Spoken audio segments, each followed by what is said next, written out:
니네 엄마가 죽든 말든 나랑 무슨 상관인데. 지금 노인네 하나 살리자고 그 생돈 병원에 난리라는 거야? 당장 심장 수술을 받아야 하는 엄마를 뒤로하고 남편은 제 가슴에 대못을 박았습니다. 제 전 재산까지 사업 자금으로 가져가 버린 그 인간이 던진 비수였죠. 하지만 하늘이 도우신 걸까요? 정확히 보름 뒤 전세는 완전히 역전되었습니다. 자기 엄마가 뇌경색으로 쓰러졌는데 수술비가 없다는 그 남자는 제 발치에 무릎을 꿇고 피눈물을 흘리며 매달려왔죠. 그런 남편에게 차가운 코웃음과 함께 딱 한마디를 던지자 순식간에 아수라장이 되어버린 시댁. 과연 제가 그 인간의 심장에 꽂아 넣은 마지막 한마디는 무엇이었을까요? 시작하기 전에 좋아요 버튼 꾹 눌러주세요. 여러분들 하루에 축복이 가득하길 기원합니다. 세상에 완벽한 남자는 없다고들 하지만 연애 시절부터 신혼 초까지 제 남편은 그 어려운 걸 묵묵히 해내는 사람인 줄만 굳게 믿고 살았습니다.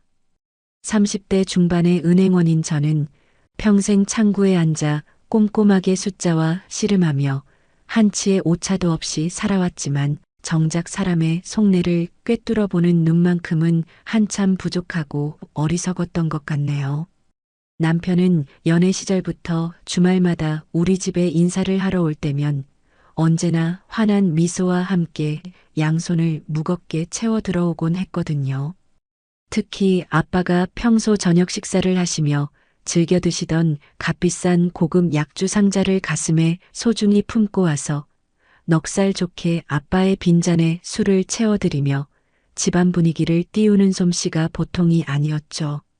저는 외동딸이라 집안이 늘 조용하고 적막한 기운이 감돌았는데 남편이 문지방을 넘을 때마다 집안 구석구석에 활기가 돌고 부모님의 입가에 웃음꽃이 피어나니 그 듬직한 모습이 얼마나 고맙고 다행스러웠는지 모릅니다.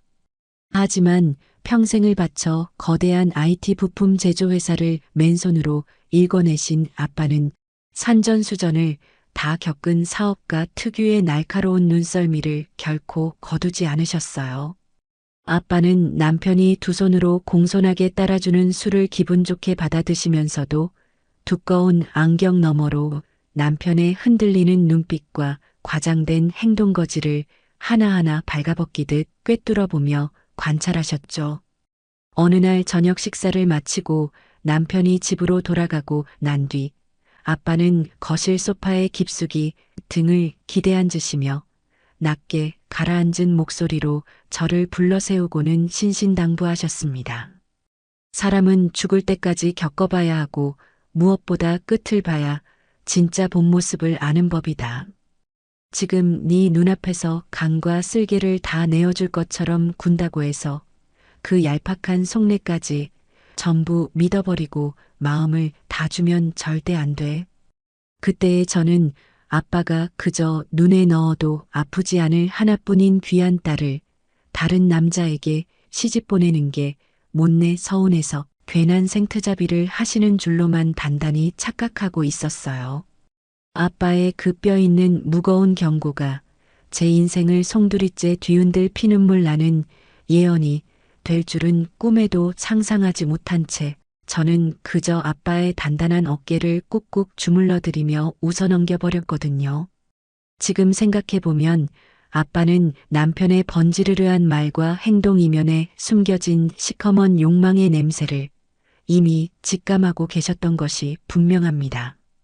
남편의 헌신적인 행동은 결혼식장에 들어가고 난 후에도 전혀 변함이 없었고 오히려 한술 더 떠서 완벽하고 살가운 친아들 노릇을 자처하며 제 눈과 귀를 완전히 가려버렸습니다.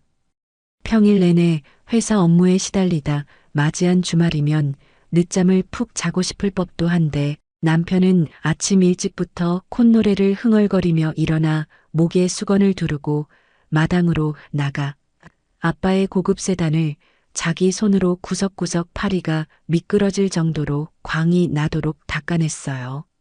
뜨거운 햇살 아래서 이마에 송글송글 맺힌 땀방울을 셔츠 소매로 닦아내며 세차를 마친 남편에게 다가가 시원한 얼음물을 건네면 그는 땀범벅이 된 얼굴로 오히려 제 볼을 장난스럽게 꼬집으며 활짝 웃어 보였죠.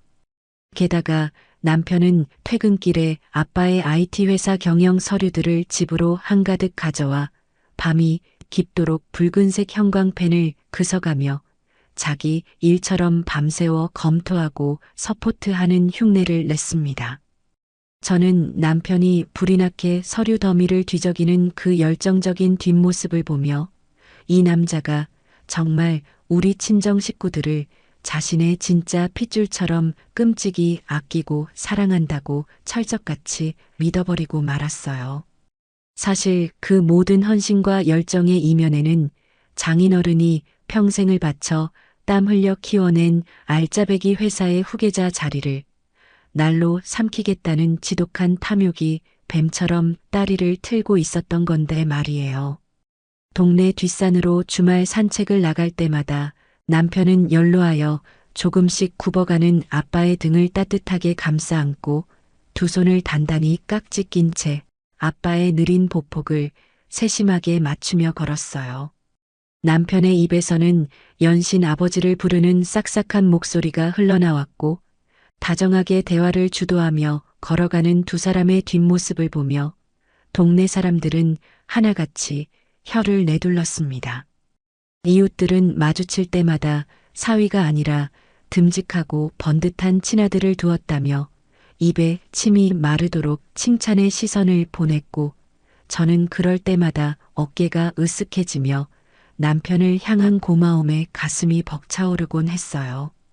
남편이 저희 친정의 친딸인 저보다도 극진하게 마음을 쏟고 행동으로 보여주다 보니 저는 오히려 시어머니를 뵐 면목이 없어지고 죄송한 마음이 산더미처럼 쌓여갈 지경이더라고요. 그래서 저는 매일 아침 출근길에 시동을 걸자마자 시어머니께 전화를 걸어 어제 저녁은 무엇을 드셨는지, 밤새 기침은 안 하셨는지 싹싹하게 안부를 여쭙고 주말에는 철마다 시장을 돌아다니며 가장 좋은 과일과 비싼 영양제를 양손 가득 챙겨서 시댁으로 발걸음을 향했습니다. 시어머니는 늘 수화기 너머로 호탕하게 웃으시며 동네방네 자랑하고 다니신다며 늘 제 귀에 딱지가 않도록 칭찬을 폭포수처럼 쏟아내셨어요. 우리 칙칙한 집안에 아주 복이 덩굴째 굴러들어와서 내가 요즘은 밥을 한 끼도 안 먹어도 배가 부르고 등이 따시다. 우리 아들이 처가에 간 쓸개 다 빼주며 잘하는 것만큼 너도 나한테 이렇게 지극정성으로 며느리 도리를 다하니 세상에 이런 천생연분이 또 어디 있겠니? 어머니의 그 과분한 칭찬을 들을 때마다 저는 남편이 우리 아빠에게 보여주는 정성에 보답하기 위해서라도 훨씬 더 좋은 며느리가 되어야겠다고 입술을 꽉 깨물고 다짐하며 남편의 목까지 시댁에 충성을 다 바치며 살았습니다. 저희는 명절 또한 즐겁게 보냈었는데요. 명절 연휴가 다가오면 대한민국 어느 부부나 을에 겪는 시댁과 친정 방문 순서 문제로 서로 눈치를 보며 팽팽한 신경전을 벌이기 마련이잖아요. 하지만 제 남편은 명절 연휴가 시작되기 전날 밤 여행 가방에 짐을 챙겨 넣으면서 제 양손을 꽉 감싸쥐고 눈을 맞추며 다정하게 제안을 해왔습니다. 이번 명절에는 장인어른이랑 장모님 먼저 뵙고 오자. 음식 장만하시느라 허리도 아프시고 고생 많으실 텐데 우리가 무조건 먼저 가서 팔 걷어붙이고 일손 거들어 드려야지. 안 그래? 남편의 입에서 그 말이 흘러나오는 순간 저는 가슴 깊은 곳에서부터 뜨거운 덩어리가 울컥 치밀어 오르며 코끝이 시큰해지고 두 눈에 눈물이 그렁그렁하게 차올랐어요. 저는 남편의 넓은 가슴에 얼굴을 묻고 그의 단단한 등을 두 팔로 꽉 끌어안으며 평생 이 남자 하나만을 의지하고 남편이 가자는 길이라면 가시밭길이라도 웃으며 따라가겠다고 속으로 수백 번도 넘게 굳게 맹세하고 말았죠. 하지만 마냥 평화롭고 행복하기만 할 줄 알았던 우리 가족의 일상에 벼락 같은 불행의 검은 그림자가 짙게 드리운 건 아빠의 건강이 급격하게 악화되어 대학병원 중환자실에 입원하시면서부터였습니다.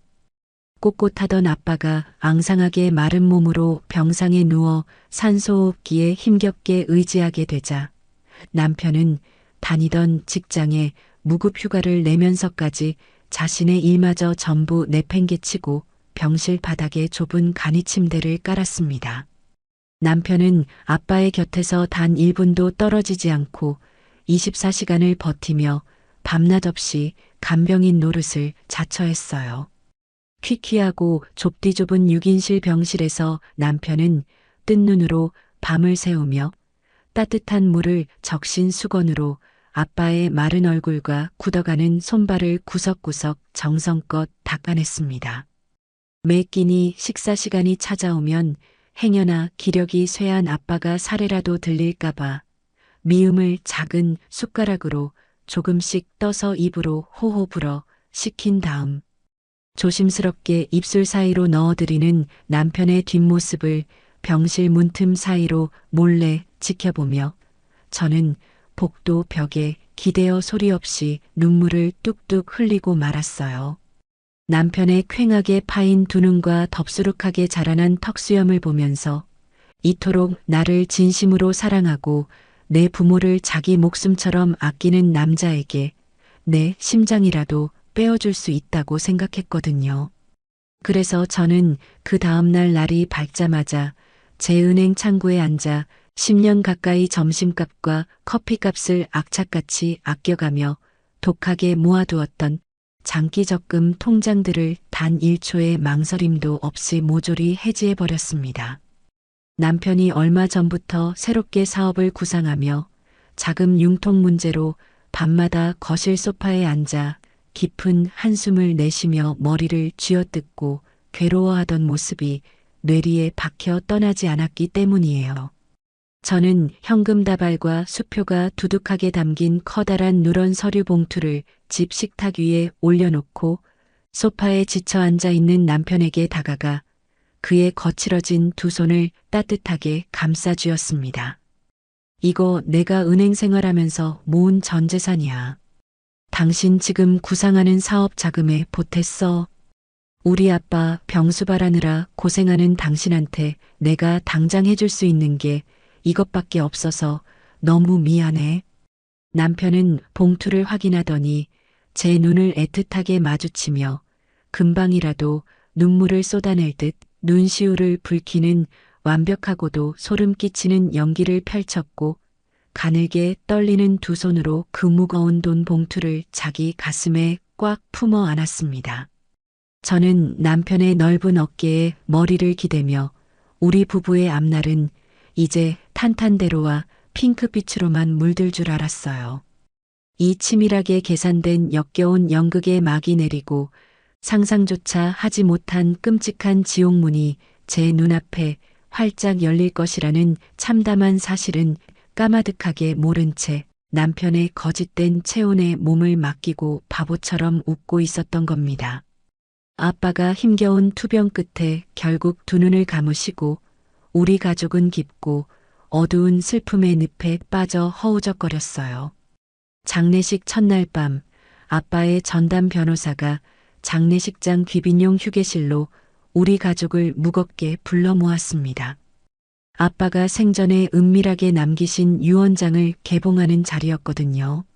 남편은 며칠 밤을 뜬 눈으로 세운 척하며 붉게 충혈된 눈을 비비면서도 입가에는 미세하게 기대감으로 실룩거리는 근육을 숨기지 못하고 변호사 맞은편 상석에 보란듯이 다리를 꼬고 거만하게 앉아 있었죠. 변호사가 무거운 침묵을 깨고 서류 봉투를 뜯어 한 글자씩 또렷하게 아빠의 마지막 뜻을 읽어내려가기 시작했습니다.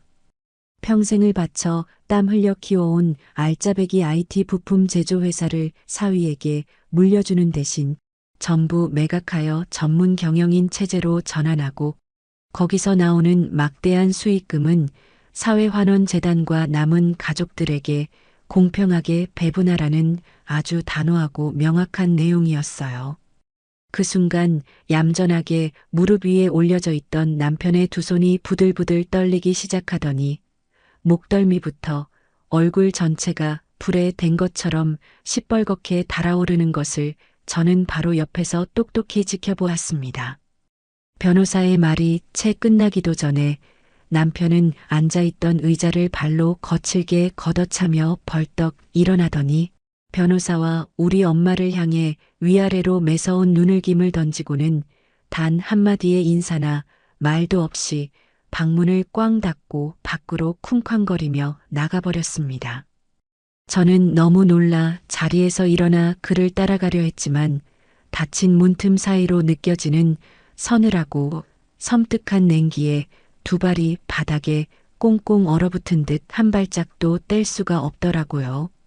유언장 발표가 있던 날 밤부터 장례식장에 발길을 뚝 끊어버린 남편은 끝내 아빠를 마지막으로 떠나보내는 장례식 발인 날 아침까지도 그 뻔뻔한 얼굴을 단 한 번도 비추지 않았습니다.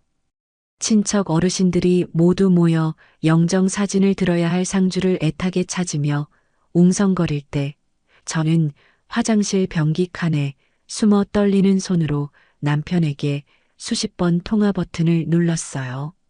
신호음이 끊어질 무렵 마지못해 전화를 받은 남편의 목소리에는 그동안 아빠 앞에서 보여주었던 그 살갑고 다정하던 기색은 온데간데 없이 귀찮음과 짜증만이 가득 묻어 나왔습니다.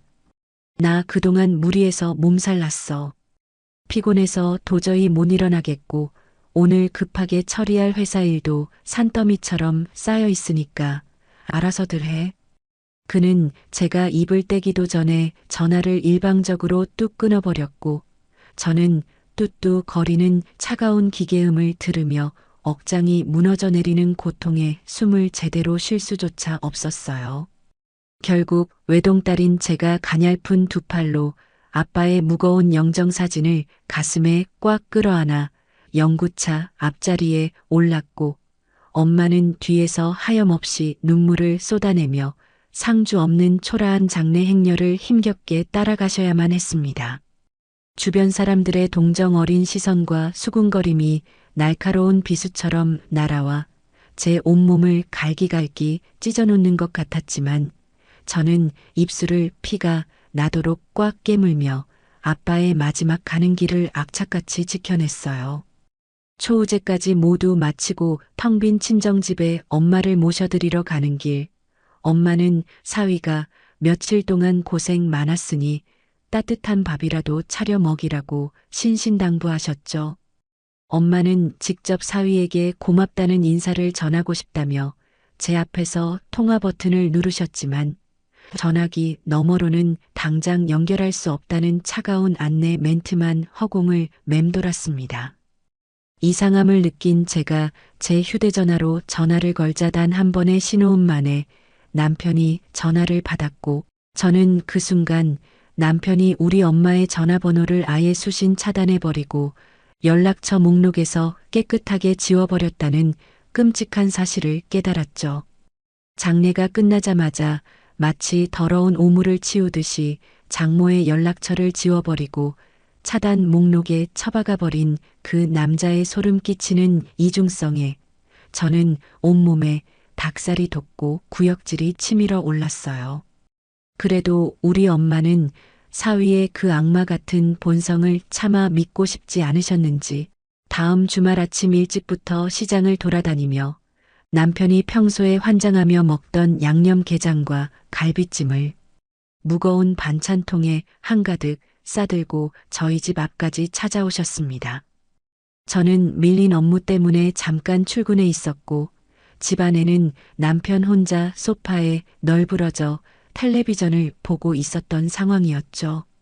엄마는 덜덜 떨리는 손으로 초인종을 누르고 사위 이름을 다정하게 불렀지만 현관문 너머로는 텔레비전 소리만 크게 울려 퍼질 뿐 남편은 끝끝내 굳게 닫힌 문을 열어주지 않았습니다. 차가운 복도 시멘트 바닥에 무거운 반찬 가방을 내려놓고 1시간을 넘게 서성이시던 엄마는 결국 다리에 힘이 풀려 주저앉으셨고 퇴근길에 그 초라한 모습을 발견한 저는 이성을 잃고 현관문 비밀번호를 거칠게 누르고 집 안으로 뛰어 들어갔어요. 소파에 비스듬히 누워 캔맥주를 홀짝거리던 남편을 향해 제가 반찬 가방을 집어 던지며 소리를 질렀을 때 그는 귀찮다는 듯이 하품을 쩍쩍 해대며 캔맥주를 탁자에 신경질적으로 내려놓았습니다. 이제 그 집구석에서 내가 더 얻어먹을 콩고물도 하나 없는데 왜 내가 그 지긋지긋한 감정 노동을 계속해야 해? 장인어른은 회사도 낼름 팔아넘긴 마당에 내가 장모 비위까지 맞춰가며 실실 웃어줘야 하냐고. 나도 할 만큼 했어. 남편은 제 면전에 대고 입꼬리를 비틀어 올리며 비열한 웃음을 터뜨렸고 그 악마 같은 조롱에 저는 이빨이 부서져라 꽉 깨물고 두 주먹을 바들바들 떨 수밖에 없었습니다. 아빠가 병상에 누워 계실 때 그가 보여주었던 그 눈물겨운 헌신과 다정함이 오직 우리 아빠의 회사를 통째로 집어삼키기 위한 더럽고 역겨운 연극에 불과했다는 사실이 명백하게 드러나는 순간이었으니까요. 사위의 그 끔찍하고 잔인한 돌변을 온몸으로 겪어낸 우리 엄마는 결국 그날 이후로 가슴에 커다란 멍이 들고 극심한 충격에 빠져 식음을 전폐하고 자리에 알아누우셨습니다. 평생을 다정하고 온화하게 살아오신 엄마는 남편의 그 섬뜩한 배신감에 매일 밤 불 꺼진 거실에 홀로 앉아 가슴을 쿵쿵 내리치며 피눈물을 쏟아내셨어요. 밥을 한 숟가락도 삼키지 못하고 생수만 겨우 마시며 바싹 말라가는 엄마의 모습을 지켜보는 제 마음은 날카로운 토날로 수백 번 난도질 당하는 것처럼 찢어질 듯 아팠습니다. 엄마는 창백하고 앙상해진 두 손으로 제 손을 꽉 부여잡고는 초점 잃은 퀭한 눈동자로 허공을 바라보며 깊은 한숨을 토해내듯 제게 신세 한탄을 하셨어요. 내가 눈이 멀었지. 처음부터 그렇게 간과 쓸개를 다 빼줄 것처럼 간살을 떨 때 알아봤어야 했는데 어떻게 사람이 하루아침에 안면을 몰수하고 짐승만도 못한 짓을 할 수가 있니? 내가 네 아빠 볼 면목이 없어서 두 눈을 감을 수가 없다. 엄마의 목소리는 형편없이 갈라져 쇳소리가 났고 가슴속 깊은 곳에서부터 끓어오르는 우라통을 견디지 못해 밤낮 없이 마른 기침을 해대며 극심한 화병 장세를 보이셨죠. 저는 그런 엄마를 끌어안고 제발 마음을 편히 가지시라고 제가 남편을 어떻게든 다시 사람으로 만들어 보겠다고 거짓 위로를 건넸지만 제 속은 이미 시커멓게 타들어가 한 줌의 재가 되어버린 지 오래였습니다. 저는 이 지옥 같은 상황을 어떻게든 바로잡아 보려고 퇴근 후 현관문을 열고 들어오는 남편의 앞을 두 팔 벌려 가로막고 눈물로 호소하며 대화를 시도했습니다. 당신이 우리 아빠한테 서운한 게 있다면 내가 은행 대출이라도 받아서 다 갚을 테니 제발 우리 엄마한테만은 이러지 말라고 바닥에 무릎이라도 꿇을 기세로 매달렸죠. 하지만 남편은 제 어깨를 거칠게 밀쳐내며 입고 있던 겉옷을 거실 바닥에 휙 집어 던지고는 저를 향해 도끼 품은 뱀 같은 눈을 희번덕거리며 목에 핏대를 세우고 윽박질렀습니다. 그래, 그렇게 억울하고 분하면 네가 아빠한테 받은 그 알량한 유산이나 내 통장으로 당장 다 토해내. 나한테 돈 한 푼 안 쥐어주면서 무슨 놈의 가족 타령이야. 내 앞에 돈 가져오기 전에는 그 역겨운 입 다물어. 적반하장도 유분수지. 남편은 오히려 목청을 높여 큰 소리를 쳤고 그날부터 아예 우리 집을 싸구려 여간 빵 취급하며 막장으로 치닫기 시작했습니다. 퇴근 시간이 한참 지나도 집에 들어오지 않는 것은 기본이었고 매일 밤 친구들이라는 정체불명의 사람들과 유흥주점을 전전하며 비싼 술을 퍼마시고 외박을 밥 먹듯이 일삼았어요. 새벽동이 틀 무렵에야 코를 찌르는 역겨운 싸구려 향수 냄새와 독한 양주 냄새를 온몸에 풀풀 풍기며 기어들어와서는 거실 바닥에 아무렇게나 옷을 훌렁훌렁 벗어 던지고 코를 골며 쓰러져 자는 남편을 볼 때마다 저는 명치 끝에서부터 구역질이 치밀어 올라 화장실 변기를 붙잡고 먹은 것도 없이 매일 아침 헛구역질을 해댔습니다. 그런데도 저는 그때까지도 이혼이라는 단어를 감히 입 밖으로 꺼낼 용기조차 내지 못하는 세상에서 제일 가는 머저리이자 갑오천치였어요. 사위가 우리 친정에 저렇게 모질고 독하게 구니까 나라도 내 엄마한테 2배, 3배로 더 지극정성으로 잘하고 시댁 식구들에게 간도 쓸개도 다 빼줄 것처럼 정성을 다하면 언젠가 저 인간도 양심의 가책을 뼈저리게 느끼고 미안해서라도 예전에 다정했던 그 모습으로 돌아오지 않을까 하는 얼토당토하는 미련의 동아줄을 붙잡고 있었거든요. 저는 미친 듯이 은행 창구 일에 매달려 악착같이 돈을 벌고 주말이면 엄마 집에 달려가 밀린 집안일을 해놓고 시댁에 가서는 시어머니 어깨를 꾹꾹 주물러드리며 어떻게든 썩은 동아줄 같은 가족이라는 끈을 부여잡으려 안간힘을 썼습니다. 내가 바보처럼 무조건 헌신하고 희생하면 굳게 닫힌 남편의 마음의 문이 기적처럼 다시 열릴 것이라고 굳게 믿으며 제 스스로를 지옥 불구덩이 속으로 더 깊숙이 밀어넣고 있다는 비참한 사실을 그 당시에 저는 전혀 깨닫지 못하고 있었던 겁니다. 평소에 고혈압과 당뇨 수치를 약으로 간신히 누르며 조심스럽게 건강을 관리해 오시던 엄마는 남편이 문전박대하며 내뱉었던 그 잔인한 조롱들이 엄마의 귓가를 밤낮 없이 맴돌았는지 식사도 못하시고 멍하니 아빠의 영정 사진만 어루만지며 눈물을 훔치시는 날들이 하루하루 이어지고 있었습니다.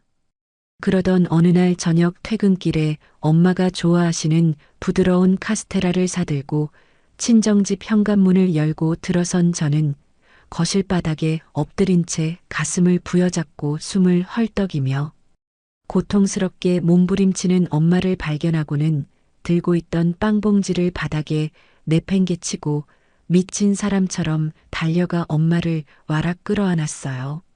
엄마는 이미 초점을 잃은 두 눈을 위로 치켜뜬 채 입가에 하얀 거품을 물고 의식을 잃어가고 계셨고 저는 덜덜 떨리는 손으로 엄마의 차가운 뺨을 사정없이 내리치며 제발 정신 좀 차려보라고 목에서 피 맛이 날 정도로 짐승처럼 울부짖으며 119를 불렀습니다. 요란한 사이렌 소리를 내며 밤거리를 질주하는 구급차 안에서 저는 산소호흡기를 단 채 미동조차 없는 엄마의 손을 제 얼굴에 비비며 제발 우리 엄마만 살려주시면 제 목숨이라도 기꺼이 내놓겠다고 하늘을 향해 수백 번도 넘게 빌고 또 빌었죠. 응급실 문을 박차고 들어서자마자 대기하고 있던 의료진들이 엄마를 에워싸며 분주하게 움직였고 저는 차가운 복도 의자에 털썩 주저앉아 하얗게 질린 입술을 꽉 깨물고 두 손을 모아 기도만 반복할 수밖에 없었습니다. 한참의 시간이 흐른 뒤 이마에 땀이 송글송글 맺힌 의사가 굳은 표정으로 저를 불렀고 극심한 스트레스가 방아쇠가 되어 심장 근육이 제 기능을 완전히 상실해버리는 급성 심근병증이라는 청천벽력 같은 진단 결과를 제 귓가에 쏟아냈습니다. 의사는 당장 오늘 밤을 넘기기 힘들 정도로 심장 박동이 불안정하고 생명이 위독하니 한시라도 빨리 응급수술실로 들어가 막힌 혈관을 뚫고 인공심장 박동기를 달아야 한다고 다급하게 설명하며 수술 동의서를 제 눈앞에 들이밀더라고요. 그런데 간호사가 수술 동의서와 함께 건넨 예상 청구서에는 자그마치 4천만 원이 훌쩍 넘는 어마어마한 수술비가 선명하게 찍혀 있었고 저는 그 숫자를 보는 순간 눈앞이 새하얘지며 다리에 힘이 풀려 바닥에 그대로 주저앉고 말았습니다. 제가 10년 가까이 은행 창구에서 점심까지 굶어가며 피땀 흘려 모았던 제 전 재산을 남편의 가짜 사업 자금으로 단 1초의 망설임도 없이 몽땅 털어준 탓에 제 통장에는 당장 우리 엄마의 목숨을 살릴 단돈 100만 원조차 남아있지 않았던 겁니다. 저는 바닥에 엎드린 채 덜덜 떨리는 손끝으로 휴대전화 화면을 꾹꾹 눌러 남편에게 전화를 걸었어요. 신호음이 길어질수록 바싹 타들어가는 입술을 씹으며 제발 한 번만 전화를 받아달라고 속으로 애원했죠. 마침내 전화를 받은 남편의 수화기 너머로는 귀를 찢을 듯한 시끄러운 클럽 음악 소리와 젊은 여자들의 악자지껄한 웃음소리가 고막을 강하게 때렸고 저는 턱 끝까지 차오르는 울음을 억누르며 엄마가 지금 당장 심장 수술을 받지 않으면 돌아가실지도 모른다고 제발 병원으로 와달라고 소리쳤어요. 나 지금 중요한 형님들 만나서 바쁘니까 끊어. 남편은 제 말이 끝나기가 무섭게 쯧쯧 혀를 차며 귀찮은 기색을 역력히 드러내더니 차갑게 전화를 뚝 끊어버렸고 저는 뚜뚜 거리는 연결음을 들으며 이성을 잃고 곧장 병원 앞을 뛰어나가 택시를 잡아타고 우리 신혼집으로 미친 듯이 달렸습니다. 현관문 앞에서 초조하게 손톱을 물어뜯으며 기다리기를 1시간 남짓 지났을 무렵 남편은 코를 찌르는 술 냄새를 온몸에 풀풀 풍기며 현관문 비밀번호를 삑삑 누르고 콧노래를 흥얼거리며 걸어 들어오고 있었죠. 저는 겉옷도 벗지 않은 남편의 바짓가랑이를 두 손으로 생명줄처럼 꽉 부여잡고 차가운 현관 대리석 바닥에 털썩 무릎을 꿇고 자존심이고 체면이고 다 내팽개친 채 오직 우리 엄마를 살려야 한다는 절박함 하나로 바닥에 머리를 쿵쿵 조아렸습니다. 당신이 가져간 내 적금 중에 일부만이라도 제발 당장 돌려줘. 아니면 제발 우리 엄마 수술비만 결제해줘. 저는 눈물 콧물을 쏟아내며 남편의 구두코에 입을 맞출 기세로 매달렸지만 남편은 제 머리 위에서 비릿한 코웃음을 치더니 제 양손을 뾰족한 구둣발로 거칠게 걷어차며 바짓가랑이를 신경질적으로 확 뿌리쳤습니다. 바닥에 볼품없이 나뒹굴어진 저를 향해 그는 도끼가 잔뜩 서린 눈을 부릅뜨고 허리를 숙여 제 얼굴 코앞까지 다가오더니 징그러운 이빨을 드러내며 악을 썼어요. 네 엄마가 죽든 말든 나랑 도대체 무슨 상관인데. 그 끔찍하고 잔인한 한마디는 뾰족하고 거대한 대못이 되어 제 가슴 한가운데를 무참히 관통하고 지나갔고 저는 숨이 턱 막히며 9년이라는 긴 시간 동안 제가 피땀 흘려 정성껏 쌓아 올렸던 결혼 생활이 한낱 모래성처럼 형체도 없이 바스라져 내리는 것을 온몸으로 느꼈습니다. 연애 시절부터 아빠 병수발을 들 때까지 그토록 다정하고 완벽했던 그 남자의 얼굴이 순식간에 사람의 피를 빨아먹는 흉측한 흡혈귀의 형상으로 겹쳐 보이면서 저는 바닥에 엎드린 채로 꺽꺽거리며 가쁜 숨만 몰아쉬고 있었어요. 남편은 제가 흘린 눈물로 구겨진 자기 바짓단을 탁탁 털어내더니 거실 소파에 깊숙이 몸을 던지고 텔레비전 리모컨을 딸깍거리며 저를 향해 역겨운 비웃음을 날렸습니다. 그 생돈 장모 수술비로 병원 허공에 날리느니 차라리 그 돈으로 내 차 최고급으로 튜닝이나 싹 돌리는 게 나한테는 훨씬 남는 장사지. 저는 그 순간 소파에 누워 다리를 꼬고 콧노래를 부르는 그 끔찍한 생물체를 똑똑히 쳐다보며 이 인간은 사람의 탈을 쓰고 다른 사람의 숨통을 조이는 극악무도한 짐승이라는 사실을 뼛속 깊이 깨달았습니다. 더 이상 이 괴물에게 단 한 방울의 눈물을 보일 가치조차 없다는 생각에 저는 덜덜 떨리는 두 다리에 힘을 꽉 주고 바닥에서 천천히 몸을 일으켜 세워 남편을 매섭게 한번 노려본 뒤도 돌아보지 않고 현관문을 부서져라 쾅 닫고 다시 병원으로 향했습니다. 중환자실 유리창 너머로 온갖 생명 유지 장치를 주렁주렁 매달고 창백하게 누워 계신 엄마의 모습을 마주하는 순간 제 심장은 또다시 천갈래 만갈래로 찢어지는 듯 고통스러웠고 저는 묵윤 면회복을 입고 엄마 곁으로 다가가 차갑게 식어가는 엄마의 앙상한 손을 제 두 볼에 비비며 소리 없는 오열을 토해냈습니다. 그때 의식이 전혀 없는 상태로 산소호흡기에 의지해 가쁜 숨을 몰아쉬시던 엄마의 마른 입술이 미세하게 달싹거리기 시작했고 저는 행여나 엄마가 제게 마지막 당부라도 남기시는 건가 싶어 귀를 바짝 엄마의 입가에 가져다 대었어요. 우리 강서방, 밥은 챙겨 먹였니? 엄마는 생사를 오가는 그 끔찍하고 고통스러운 순간에도 하나뿐인 당신의 딸을 홀로 남겨두고 눈을 감을까봐 그 짐승 같은 사위를 걱정하며 이름을 애타게 부르고 계셨던 겁니다. 그 가냘프고 떨리는 목소리가 제 귓가를 때리는 순간 저는 지금까지 흘렸던 모든 미련과 나약함의 눈물을 손등으로 거칠게 박박 닦아내며 가슴속 깊은 곳에서부터 시뻘건 분노의 불덩이가 활활 타오르는 것을 느꼈습니다.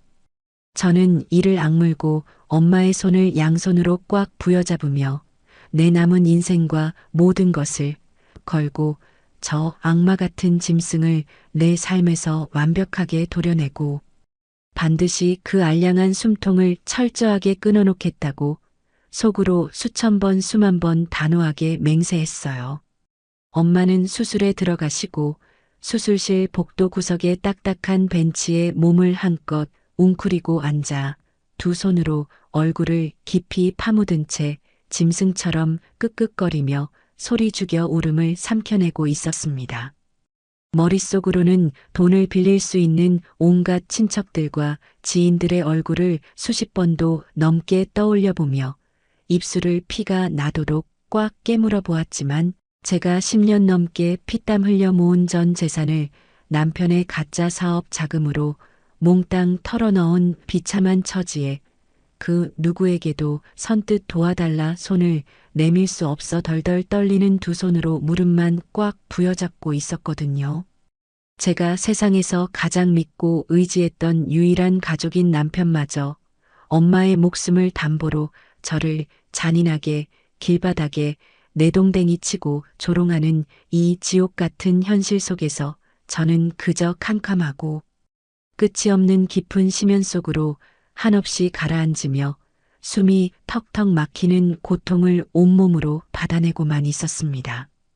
그렇게 하염없이 눈물만 쏟아내며 바닥으로 시선을 떨구고 있을 때 누군가 뚜벅뚜벅 무거운 구두 발소리를 내며 제 앞을 가로막고 서더니 덜덜 떨고 있는 제 어깨를 조심스럽게 툭툭 두드렸고 붉게 충혈된 눈을 들어 올려다보니 다름 아닌 우리 아빠가 살아생전 회사 경영을 전적으로 맡기며 친가족처럼 굳게 믿고 의지하시던 전담 변호사님이 낡은 서류 가방을 두 손에 꽉 쥔 채 무겁고 착잡한 표정으로 저를 조용히 내려다보고 계셨습니다. 변호사님은 복도를 지나다니는 사람들의 시선을 의식한 듯 주위를 한번 날카롭게 쓱 둘러보시더니 제 옆자리에 바짝 다가와 앉으시며 품속 깊은 곳에서 두툼하고 묵직한 커다란 황투색 서류 봉투 하나를 꺼내어 제 두 손에 단단하게 쥐어주셨어요. 놀란 눈으로 변호사님의 얼굴을 쳐다보는 저를 향해 그는 아빠가 돌아가시기 직전 며칠을 밤잠을 설치시며 사위 몰래 제게만 꼭 전해달라고 신신당부하셨던 마지막 비밀 유산이라고 조용하지만 아주 단호한 목소리로 귓속말을 건네셨습니다. 저는 도저히 믿을 수 없는 이 기적 같은 현실의 숨을 헐떡이며 덜덜 떨리는 손가락으로 서류 봉투의 입구를 거칠게 뜯어내었고 그 안에는 아빠의 힘있고 다정한 필체로 빼곡하게 적힌 편지 한 장과 제 두 눈을 여러 번 비비고 다시 확인할 만큼 엄청난 금액이 선명하게 찍혀 있는 은행 통장 하나가 고스란히 들어 있었습니다. 유빈아, 네 남편은 돈이 없으면 미련 없이 너를 버리고 떠날 아주 지독하고 계산적인 놈이다. 내가 평생 사업을 하며 수많은 사람을 겪어보니 그놈 눈빛 속에 숨은 시커먼 탐욕을 도저히 모를 수가 없더구나. 이 돈은 네 남편이나 다른 누구에게도 절대 알리지 말고 오직 네 엄마 병원비와 너 스스로를 지키는 데에만 써라. 아빠가 꾹꾹 눌러 쓴 편지를 한 글자 한 글자 읽어내려가던 저는 그만 억눌렀던 감정을 주체하지 못하고 뜨거운 눈물을 거칠게 터뜨리며 차가운 병원, 복도 바닥에 털썩 주저앉아 무릎을 꿇고 짐승처럼 가슴을 치며 오열하고 말았습니다. 아빠는 숨이 멎어가는 그 끔찍하고 고통스러운 죽음의 문턱 앞에서도 하나뿐인 귀한 딸이 그 악마의 탈을 쓴 사위에게 철저하게 버림받고 빈털터리로 길거리에 나앉아 피눈물을 흘릴 것을 이미 투명하게 꿰뚫어 보시고 저 몰래 이 엄청난 비상금을 따로 마련해 두시는 치밀함을 보여주셨던 겁니다. 통장 마지막 줄에 선명하게 찍힌 그 숫자는 엄마의 심장. 수술비 4천만 원을 한 번에 일시불로 결제하고도 향후 10년 동안 최고급 요양병원에서 1:1 전문 간병인을 두고 편안하게 모실 수 있을 만큼 어마어마하고 넉넉한 액수였어요. 저는 뺨에 쉴 새 없이 흘러내리는 눈물을 셔츠 소매로 거칠게 벅벅 닦아내고 변호사님과 함께 곧장 1층 원무과 수납창구로 달려가 아빠가 남겨주신 카드를 당당하게 내밀어 밀린 병원비와 앞으로 들어갈 모든 수술비를 단 1원의 자비도 없이 전액 일시불로 완납해버렸습니다.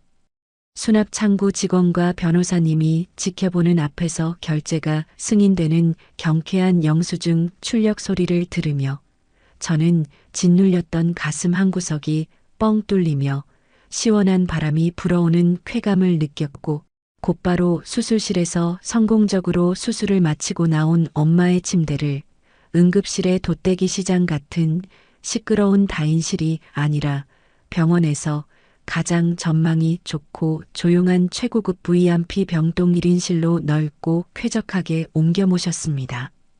우리 엄마는 최고의 실력을 갖춘 대학병원 전담 의료진들의 세심하고 극진한 밀착 치료를 받으며 하루가 다르게 창백했던 두 뺨의 붉은 혈색을 서서히 되찾으셨고 죽음의 문턱에서 기적처럼 살아 돌아와 마침내 두 눈을 번쩍 뜨고 제 손을 꽉 쥐며 희미하지만 아주 따뜻한 미소를 지어 보이셨죠.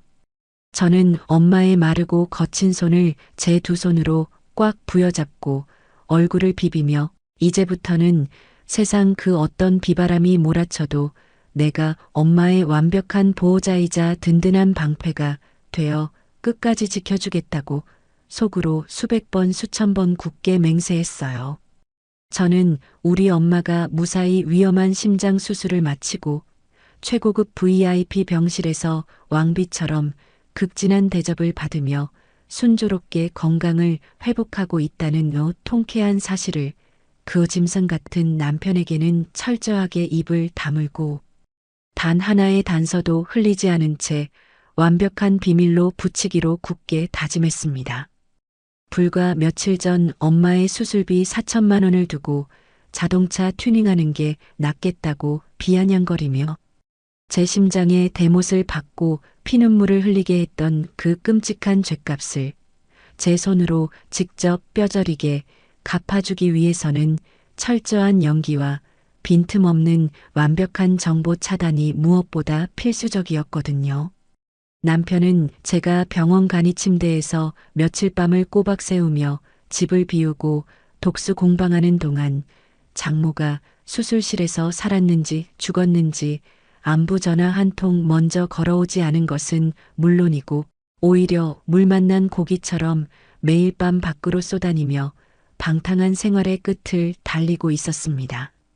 제가 갈아입을 옷가지나 출근용 서류를 챙기기 위해 어쩌다 낮에 잠깐 집에 들러 세탁기를 열어보면 남편이 아무렇게나 벗어 던져놓은 구겨진 와이셔츠 기재서는 역겨운 싸구려 여자 향수 냄새가 코를 찌르듯 진동을 했고 셔츠 목덜미에는 붉은 립스틱 자국까지 아주 선명하게 묻어 있어 누가 봐도 대놓고 지저분한 불륜을 저지르고 있다는 것을 온몸으로 요란하게 광고하는 꼴이었죠.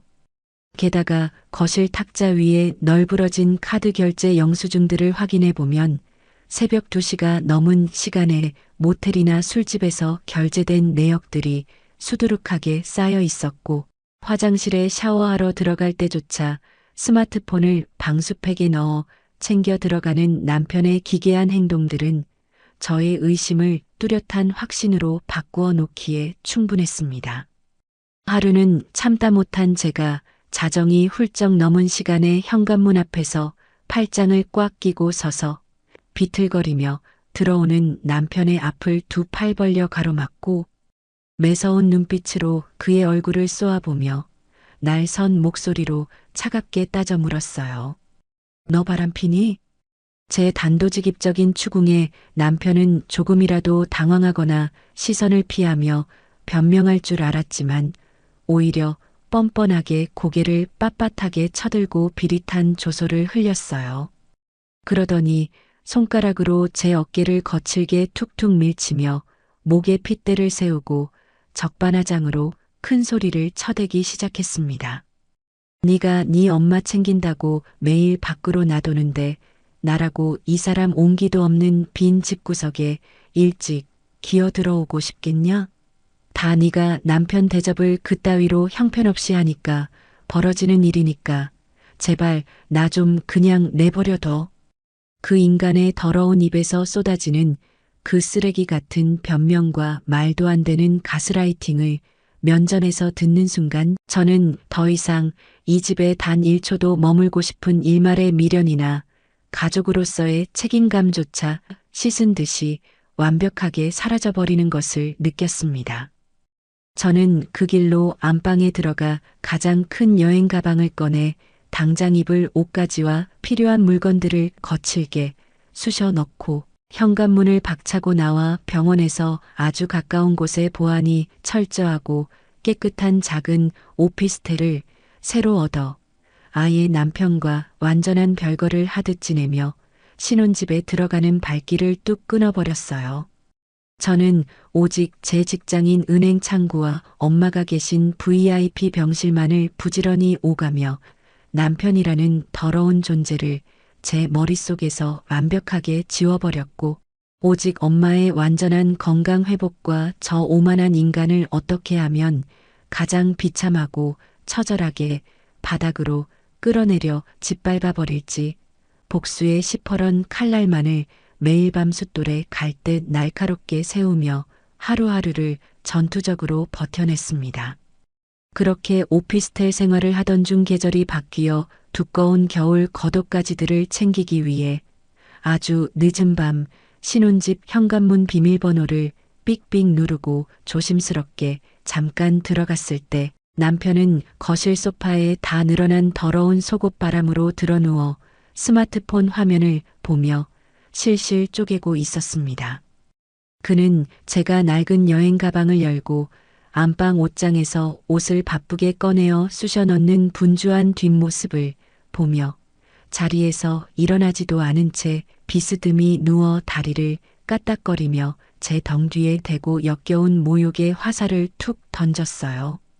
요즘 장모 수술비 구한다고 아주 밤낮 없이 싸돌아다니더니 어디서 돈 냄새 풀풀 나는 좋은 놈 하나 제대로 물었냐? 그 천박하고 더러운 조롱의 목소리가 제 고막을 날카롭게 때렸지만 저는 예전처럼 충격을 받아 바닥에 주저앉아 눈물을 짜내거나 소리를 지르며 억울해하는 대신 하던 손놀림을 딱 멈추고 천천히 고개를 돌려 아주 차갑고 서늘한 눈빛으로 벌레를 보듯 남편의 얼굴을 위아래로 훑어보았습니다. 그 인간의 시궁창보다 못한 역겨운 밑바닥을 완벽하게 내 눈으로 확인하고 나니 오히려 제 마음속에 활활 들끓던 분노의 불길이 얼음물처럼 차갑게 식어내리면서 이 쓰레기를 재활용조차 할 수 없도록 철저하게 짓밟아 버려야겠다는 단단하고 냉혹한 사냥꾼의 본능만이 제 가슴 속에 선명하게 자리 잡았거든요. 저는 남편의 그 유치하고 천박한 도발에 단 한마디의 대꾸조차 낭비하지 않겠다는 듯 입을 꾹 다문 채 짐 가방의 지퍼를 소리나게 쫙 닫아 올린 뒤 그 끔찍한 집구석을 단 한 번의 뒤돌아봄도 없이 미련 없이 빠져나왔습니다. 남편이라는 작자와 완벽하게 발길을 끊고 짐을 싸서 오피스텔로 거처를 옮긴 지 딱 보름이라는 시간이 흘러가던 어느 평범한 평일 오후였습니다. 저는 여느 때와 다름없이 은행 창구에 앉아 밀려드는 고객들의 대출 서류를 꼼꼼하게 검토하며 바쁘게 도장을 찍어내고 있었어요. 그런데 책상 한쪽 구석에 놓인 제 휴대전화 화면이 요란하게 번쩍거리며 진동을 울려대기 시작했고 무심코 고개를 돌려 발신자를 확인한 저는 하마터면 쥐고 있던 결제 도장을 바닥에 떨어뜨릴 뻔하고 말았습니다. 지난 몇 주간 우리 엄마가 병원에서 생사를 오가며 수술을 받을 때도 안부 전화는커녕 문자 메시지 한 통 먼저 보내지 않던 인간이 갑자기 뜬금없이 제게 전화를 걸어온 겁니다. 저는 잠시 요란하게 울리는 전화기를 차가운 눈빛으로 노려보다가 도대체 또 무슨 역겨운 핑계를 대며 속을 뒤집어 놓으려고 연락을 했는지 그 알량한 속내나 한번 들어보자는 심산으로 통화 버튼을 누르고 휴대전화를 귀에 바짝 가져다 대었어요. 수화기 너머로 들려오는 남편의 목소리는 평소 술에 취해 비아냥거리던 그 오만하고 뻔뻔하던 기세는 온데간데 없이 마치 빗속에 내몰린 들개처럼 콧물을 훌쩍거리며 다급하게 숨을 헐떡이고 있었습니다. 남편은 혀가 잔뜩 꼬인 발음으로 울먹이며 방금 전 자기 엄마가 쓰러지는 바람에 구급차를 타고 대학병원 응급실로 실려왔고 의사에게 당장 머리 쪽 혈관이 꽉 막혀버린 뇌경색 진단을 확실하게 전달받았다고 소리치며 울부짖더라고요. 저는 그 다급한 목소리를 듣는 순간 제 가슴 한구석에서 무언가 쿵하고 묵직하게 떨어져 내리는 충격과 동시에 입술 끝이 미세하게 비틀려 올라가는 아주 기묘하고 서늘한 감정을 동시에 느꼈습니다. 하늘의 그물은 크고 넓어서 엉성해 보여도 결코 악인을 놓치는 법이 없다는 옛말이 이렇게 현실에서 소름 끼치도록 정확하게 맞아떨어질 줄은 꿈에도 상상하지 못했거든요. 시어머니는 평생을 시장 바닥에서 물건값을 단돈 100원이라도 깎으려고 상인들과 핏대를 세우며 억척스럽게 살아오신 분이라 한겨울에도 보일러 난방비를 아끼려고 거실에 두꺼운 솜니부를 뒤집어 쓰고 지내실 만큼 지독하게 절약이 뼛속까지 밴 분이셨습니다. 젊은 시절부터 병원비나 약값 나가는 것을 세상에서 제일 아까워하셔서 그 흔하고 저렴한 실비보험 하나조차 매달 나가는 보험료가 아깝다며 펄펄 뛰며 가입을 거부하고 여태껏 센몸으로 버티며 살아오셨죠. 그런데 정작 하나뿐인 귀한 아들이라는 작자는 와이프 적금은 물론 매일 밤 유흥업소와 외제차 튜닝에 물 쓰듯이 펑펑 다 날려버렸으니 그 집안 꼴이 오죽했을까요? 남편은 콧물을 질적거리며 제게 매달리듯 아주 애처롭고 찌질한 목소리로 애원하기 시작했어요. 여보 장모님 수술비는 어떻게 해결한 거야? 나 지금 카드도 한도 꽉 차서 결제가 안 돼. 엄마 지금 수술비는커녕 입원비 낼 돈도 없어서 방치되어 있어. 제발 나 좀 살려줘. 우리 엄마 수술비 좀 네가 당장 빌려주라. 그 구차하고 비참한 목소리를 귓구멍으로 생생하게 듣고 있으니 불과 보름 전 현관문 앞에서 제 두 손을 뾰족한 구둣발로 거칠게 걷어차며 악마처럼 낄낄대던 그 인간의 흉측한 얼굴이 눈앞에 선명하게 겹쳐 떠오르며 온몸의 피가 거꾸로 솟구치는 듯한 강렬한 분노가 다시 활활 타올랐습니다. 저는 숨을 깊게 한번 들이마신 뒤 은행 창구 의자에 등을 아주 꼿꼿하게 펴고 앉아 차갑게 얼어붙은 얼음장 같은 목소리로 남편이 제 심장에 꽂았던 그 잔인한 비수를 한치의 오차도 없이 똑같이 되돌려 주었어요. 니네 엄마 죽든 말든 나랑 무슨 상관인데? 니네 엄마는 네 돈으로 살려. 이제 니네 엄마는 나한테 시엄마도 아닌 그냥 모르는 아줌마 그 이상도 그 이하도 아니야. 제 단호하고 서늘한 일갈이 수화기를 타고 넘어가자마자 반대편에서는 잠시 숨막히는 정막이 흐르더니 이내 남편이 이성을 완전히 잃고 짐승처럼 꽥꽥 소리를 질러대기 시작했습니다. 너 어떻게 사람이 그렇게 핏도 눈물도 없이 잔인하냐? 아무리 나한테 섭섭한 게 있어도 그렇지 사람 목숨이 왔다 갔다 하는데 어떻게 그런 끔찍한 막말을 입에 담아? 남편이 길길이 날뛰며 발악을 해대자 저는 책상 위에 놓인 달력을 손가락으로 톡톡 두드리며 콧방귀를 탁 뀌고는 한 글자 한 글자 아주 또박또박 씹어뱉다 차갑게 대꾸했습니다. 그 말 불과 한 달 전에 네 입에서 나온 거야. 장모 죽든 말든 나랑 무슨 상관이냐고 네 입으로 직접 씹으렸잖아. 붕어 대가리도 아니고 벌써 그 더러운 기억을 다 까먹었니? 제가 팩트를 아주 날카롭게 짚어주며 숨통을 조이자 남편은 순간 말문이 턱 막혔는지 헛기침을 몇 번 쿰쿰거리더니 이제는 비겁하게 자기 엄마를 앞세워 아주 갓산 감정팔이를 시도하며 매달려오더라고요. 우리 엄마가 며느리 들어왔다고 동네방네 자랑하고 널 얼마나 끔찍하게 아끼고 예뻐해 주셨는지 네가 더 잘 알잖아. 우리 엄마 생각해서라도 한 번만 눈 감고 도와줘 제발. 저는 그 가증스럽고 역겨운 감정 호소에 입술을 비틀어 올리며 차가운 썩소를 한번 지어 보이고는 가차없이 그의 알량한 환상을 산산조각 내어주었습니다. 내가 너희 집에 지극정성으로 잘했으니까 어머니가 나한테 그나마 잘해주신 거지. 며느리가 가만히 콧대만 세우고 있는데 어느 시어머니가 하늘에서 뚝 떨어진 복덩이 취급을 하니? 네가 유산에 눈먼 돈독 올라서 우리 친정이랑 매정하게 연 끊고 내 전화번호 차단했을 때도 난 바보 등신처럼 주말마다 시댁에 꼬박꼬박 찾아가서 내 할 도리 다하고 살았어. 너는 나한테 인간에 대한 도리나 예의를 따질 자격이 단 한 개도 없는 개쓰레기니까 두 번 다시 내 번호로 연락하지 마. 저는 남편이 입을 벌려 반박할 틈조차 주지 않고 곧바로 통화 종료 버튼을 가차없이 꾹 눌러버렸습니다. 평소 같았으면 시어머니가 의식은 돌아오셨는지 마비 증세는 없으신지 꼬치꼬치 캐물으며 당장 은행문을 박차고 병원으로 달려갔겠지만 저는 단 하나의 안부조차 묻지 않고 아주 매몰차게 전화를 끊어버린 뒤 휴대전화 전원을 아예 꺼버리고 서랍 속에 깊숙이 던져 넣었어요. 복수의 첫 단추를 아주 통쾌하게 깨었다는 짜릿한 성취감이 제 온몸을 시원하게 훑고 지나가며 꽉 막혔던 숨통이 확 트이는 기분이 들었습니다.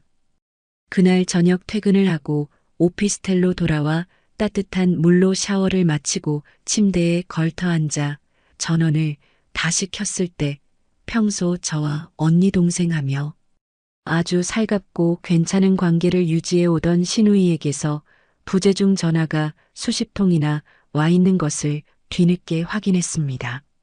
제가 전화를 걸자마자 신우이는 거의 울기 직전에 다급한 목소리로 전화를 받아 지금 오빠가 병원비도 없이 원무가 직원들과 멱살잡이를 하며 소리를 지르는 바람에 집안이 완전히 쑥대밭이 되었다며 한숨을 푹푹 쉬며 소식을 전해주었어요. 신우이는 평소 순하던 제가 오빠를 상대로 이렇게 차갑고 독하게 등을 돌린 이유를 도무지 이해할 수 없어 오빠의 등짝을 때리며 다그치고 캐물었고, 결국 오빠가 장모님 목숨을 두고 내뱉었던 그 짐승만도 못한 막말과 제 소중한 적금을 가로채 유흥비로 날린 끔찍한 만행들을 전부 실토하는 것을 낱낱이 전해 들었다고 분통을 터뜨렸습니다. 신우이는 수화기 너머로 연신 코를 훌쩍이며 저에게 면목이 없다며 100번 1000번 사죄의 말을 폭포수처럼 쏟아내었고, 자기도 같은 여자로서 오빠가 저지른 그 악마 같은 짓거리를 도저히 용서할 수가 없다고 아주 단호하게 못을 박았습니다. 새언니, 나는 언니가 우리 오빠 얼굴에 침을 뱉고 뒤도 안 돌아보고 떠나도 100% 언니 마음 다 이해하고 응원해요. 나도 방금 오빠 면상에 대고 쌍욕을 퍼붓고 이제부터 저 인간을 내 친오빠가 아니라 그냥 길거리 쓰레기 취급하기로 굳게 마음먹었어요. 엄마 병원비는 내가 어떻게든 마이너스 통장을 파서라도 알아서 할 테니까 언니는 제발 우리 집안 더러운 꼴 다 잊어버리고 친정어머니 모시고 행복하게 살아요.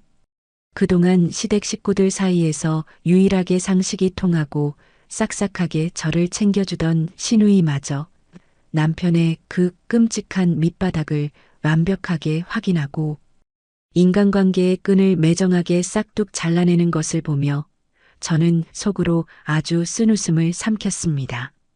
남편은 얄팍한 계산기와 더러운 욕망에 눈이 멀어 자기 발등을 도끼로 찍는 것도 모자라 이제는 세상에서 유일하게 남은 자기 핏줄에게조차 철저하게 버림받고 손가락질을 받는 가장 비참하고 고립된 낭떠러지로 스스로 굴러떨어지고 있었던 겁니다.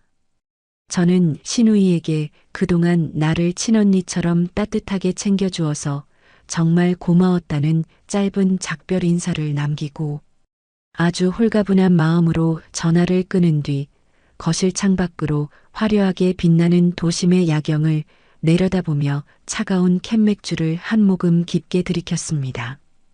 우리 엄마는 제가 수납창구에서 일시불로 시원하게 결제한 그 막대한 병원비 덕분에 대학병원 꼭대기층에 자리 잡은 아주 조용하고 쾌적한 최고급 VIP 병실에서 왕비 부럽지 않은 극진한 대접을 받으며 하루가 다르게 건강을 회복하고 계셨습니다. 매일 아침 전담 간호사가 들어와 가장 신선한 꽃으로 화병에 물을 갈아주고 영양사가 직접 병실로 찾아와 엄마의 입맛에 딱 맞춘 최고급 식단을 하나하나 정성스럽게 챙겨주는 환경 속에서 지내다 보니 창백했던 엄마의 두 뺨에는 어느새 따뜻한 봄꽃처럼 화사하고 붉은 혈색이 완벽하게 돌아왔죠. 반면에 며칠 전 전화통을 붙잡고 저에게 구걸을 하던 남편은 자기 엄마를 모실 단돈 몇백만 원조차 당장 수중에 마련하지 못해 이리저리 지인들에게 전화를 돌리며 돈을 꾸러다니다가 결국 병원 구간 건물에 있는 냄새나고 비좁은 8인실에 시어머니를 억지로 밀어넣을 수밖에 없었다고 신우이가 한숨을 쉬며 전해주었습니다. 그것도 남녀 환자가 커튼 하나를 사이에 두고 한데 뒤섞여 시장통처럼 시끄럽고 밤낮 없이 신음소리가 울려 퍼지는 싸구려 공용 병실에서 그 지독한 짠순이 시어머니가 반신불수가 되어 누워있다고 생각하니 제 가슴속에서는 일말의 동정심 대신 뿌린 대로 거둔다는 아주 서늘하고 통쾌한 냉소만이 가득 차올랐어요. 어느 화창한 오후 저는 휠체어에 부드러운 담요를 깔고 엄마를 조심스럽게 모신 뒤 물리치료를 받기 위해 VIP 병동 전용 1층 로비로 천천히 내려왔습니다.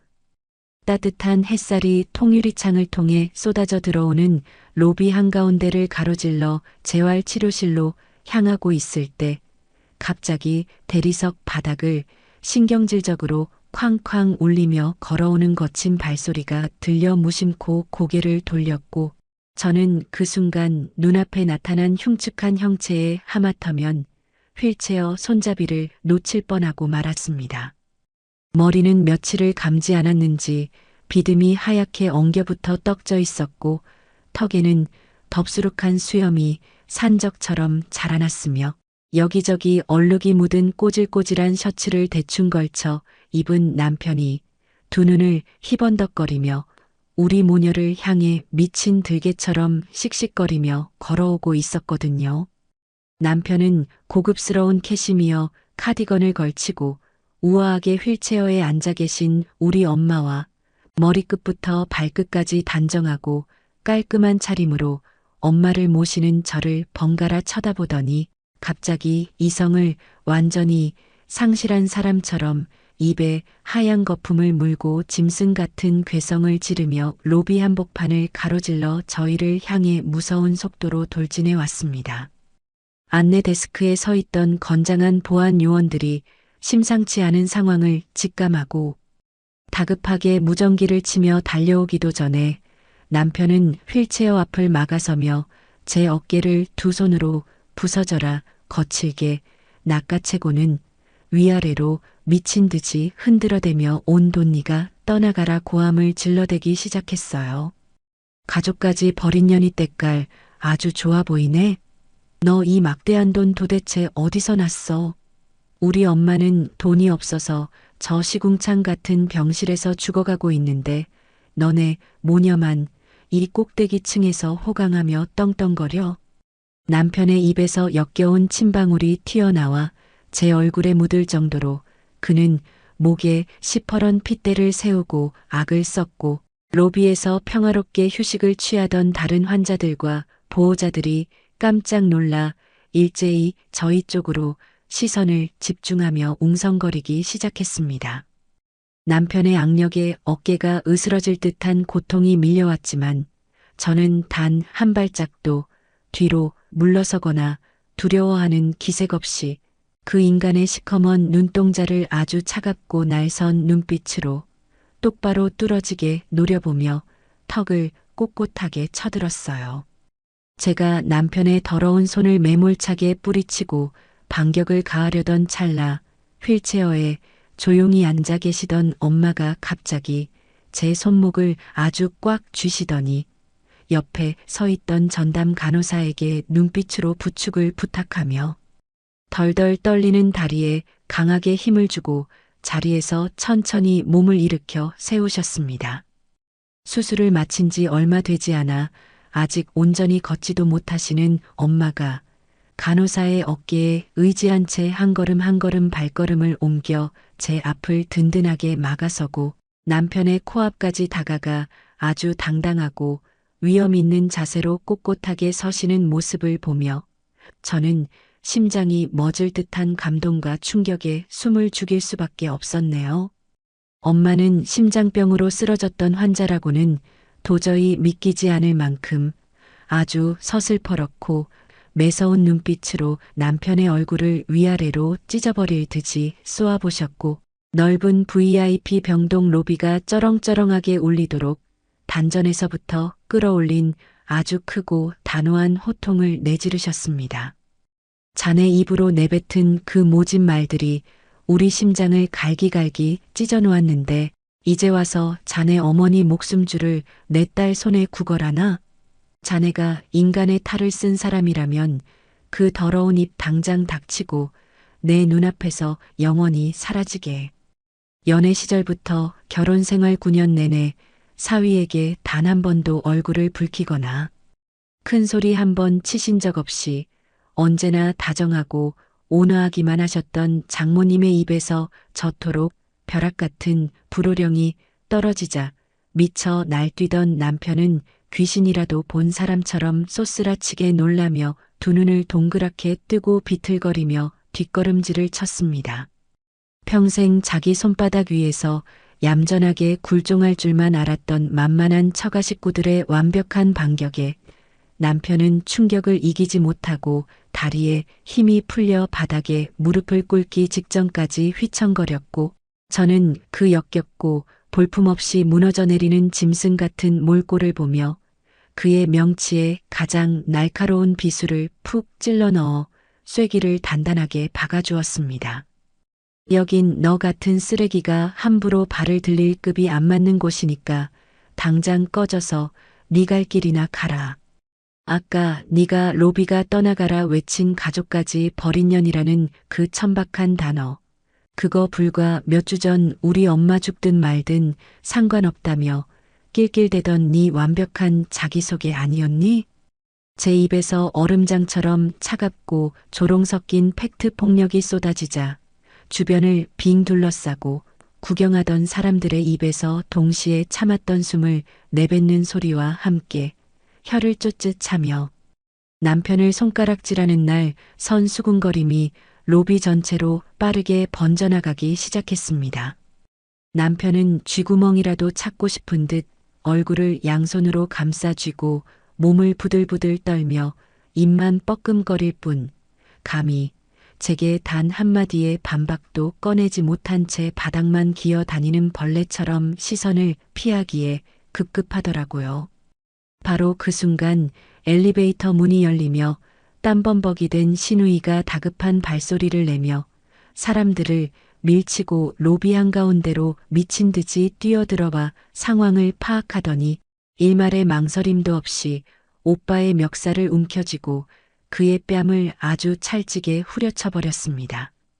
짝 하는 날카롭고 시원한 마찰음이 로비의 높은 천장을 때리며 메아리쳤고 남편은 자기 여동생의 매서운 손찌검에 고개가 반대편으로 획 돌아간 채 넋을 잃고 멍하니 서 있었죠.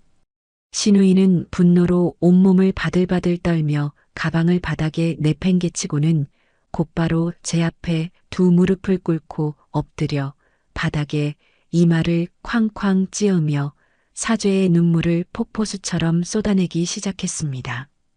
오빠라는 짐승 새끼가 새언니와 사돈어른께 씻을 수 없는 큰 죄를 지어 정말 얼굴을 들고 살 수가 없다며 통곡하는 신우이의 울음소리가 병원 로비를 가득 채우면서 이 지독하고 끔찍했던 오만불손한 남편의 난동소동은 가장 비참하고 굴욕적인 형태로 막을 내렸습니다. 저는 바닥에 엎드려 오열하는 신우이를 일으켜 세워준 뒤 놀라신 엄마를 다시 조심스럽게 휠체어에 앉혀 담요를 목 밑까지 따뜻하게 덮어드리고는 남편이라는 더러운 장애물을 구둣발로 밀어내듯 꼿꼿하게 허리를 펴고 물리치료실을 향해 당당하게 걸음을 옮겼습니다. 병원 로비에서 남편과 신우이가 한바탕 비참하고 시끄러운 진흙탕 소동을 벌인 바로 다음 날 아침 저는 출근을 미루고 한치의 망설임도 없이 아빠의 전담 변호사님 사무실로 곧장 찾아가 책상 위에 아주 두껍고 날카로운 이혼소장을 작성하여 도장을 쾅 찍어 넘겼습니다. 변호사님과 상의하여 접수한 이혼소장은 남편이 번듯하게 다니고 있는 회사 사무실 한가운데로 가장 사람들이 많이 몰려있는 바쁜 점심시간을 정확하게 겨냥하여 배달하게 만들었어요. 소란스러운 사무실에서 퀵서비스 기사님이 남편의 이름을 아주 크게 부르며 가정법원에서 날아온 봉투를 건넸을 때 남편의 그 알량한 체면이 수많은 직장 동료들 앞에서 산산조각 나는 꼴을 상상하는 것만으로도 10년 묵은 체증이 확 내려가는 듯한 짜릿하고 통쾌한 쾌감을 맛보았죠. 제가 법원에 제출한 소장에는 혼인 파탄의 모든 귀책 사유가 전적으로 남편의 인면수심 같은 폐륜과 역겨운 낭비벽에 있음을 아주 세세하고 낱낱이 명시하고 제가 준 적금 원금과 정신적 피해 보상 위자료 3천만 원을 청구하는 동시에 남편이 그토록 침을 흘리며 탐내던 우리 신혼집에 대한 재산 분할을 단 1원도 허락하지 않겠다는 아주 강력하고 단호한 의지를 꾹꾹 눌러 담아냈습니다. 애초에 우리가 신혼살림을 차렸던 넓고 쾌적한 아파트는 결혼 당시 우리 아빠가 하나뿐인 귀한 딸이 시집가서 남의 집 전세금 걱정하며 눈치 보지 말라고 오직 제 이름 단독 명의로 전액 현금으로 사주신 제 고유 재산이었으니까요. 소장을 받아들고 눈이 뒤집힌 남편은 곧장 제게 전화를 걸어와 목에 시퍼런 핏대를 세우며 아주 뻔뻔하고 구차하게 억지를 부려대기 시작했습니다. 이 집이 네 거인 줄 알아? 우리가 결혼해서 9년 동안 같이 산 우리 집이니까 당장 집값 절반으로 나눠서 내 통장으로 입금해. 남편이 발악하며 악을 썼지만 변호사님이 미리 준비해둔 서류 다발 속에는 아파트 매매 대금은 물론이고 거액의 증여세와 취득세까지 전부 우리 아빠의 개인 통장에서 깔끔하게 빠져나가 납부한 명백한 금융거래 내역서가 너무나도 완벽하고 선명하게 증거로 떡하니 버티고 있었습니다. 저는 남편의 그 유치한 협박을 콧방귀를 뀌며 가볍게 무시하고 그 인간이 우리 집 현관문 비밀번호를 누르고 함부로 쳐들어오기 전에 아예 현관문 잠금 장치 전체를 가장 튼튼하고 비싼 최신형으로 통째로 교체해버린 다음 안방 옷장문을 활짝 열어젖혔습니다.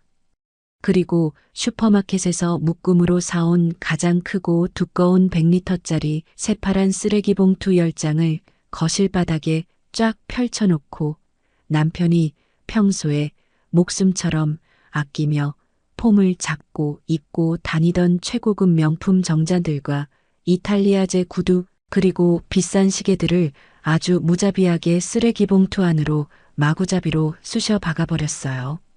값비싼 향수병과 넥타이까지 모조리 푸른 비닐봉지 속에 쳐박고 윗부분을 테이프로 칭칭 감아 밀봉한 뒤 퀵서비스 용달 트럭을 불러 남편이 쫓겨나 생활하고 있는 시댁의 곰팡내 나는 좁디 좁은 반지하 쪽방으로 전부 던져버리듯 보내버렸습니다.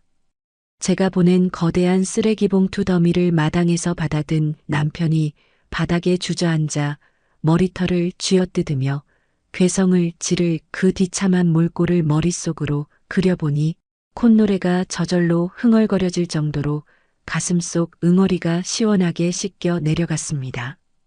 설상가상으로 남편은 유산에 눈이 멀어 제 앞에서 우리 친정을 향해 악마 같은 짓을 저지른 것도 모자라 이혼 소송을 준비하는 과정에서 아주 치명적이고 더러운 꼬리까지 완벽하게 저에게 밟히고 말았습니다.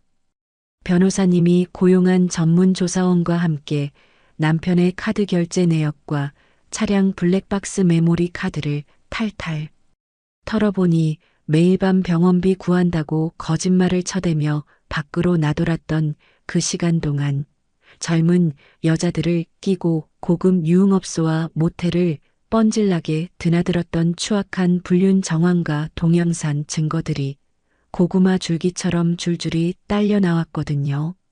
이 명백하고 역겨운 외도 증거들을 법원에 추가로 들이밀자 남편이 제게 물어내야 할 위자료 액수는 3천만 원에서 훨씬 더 거대하게 눈덩이처럼 불어나 그 인간의 숨통을 완벽하게 끊어놓을 아주 치명적인 위기로 다가갔습니다. 발등에 거대한 불이 떨어진 남편은 어떻게든 제게 뺏길 돈을 줄여보려고 유명하다는 로펌과 변호사 사무실의 문을 미친 듯이 두드리고 다녔지만 제 적금을 훔쳐다 외제차 튜닝과 술값으로 몽땅 탕진해버린 탓에 당장 변호사 선임료로 낼 단돈 몇십만 원조차 수중에 없는 끔찍한 빈털터리 신세였습니다. 결국 카드론과 대부업체 대출까지 꽉 막혀 완벽한 신용불량자로 전락해버린 남편은 며칠을 입어 누렇게 구겨진 셔츠 차림으로 법원 앞 무료 법률 상담소와 국선 변호인을 찾아다니며 제발 자기를 좀 도와달라고 바닥에 엎드려 비굴하게 구걸하는 아주 처참하고 우스꽝스러운 바닥으로 추락하고 말았어요.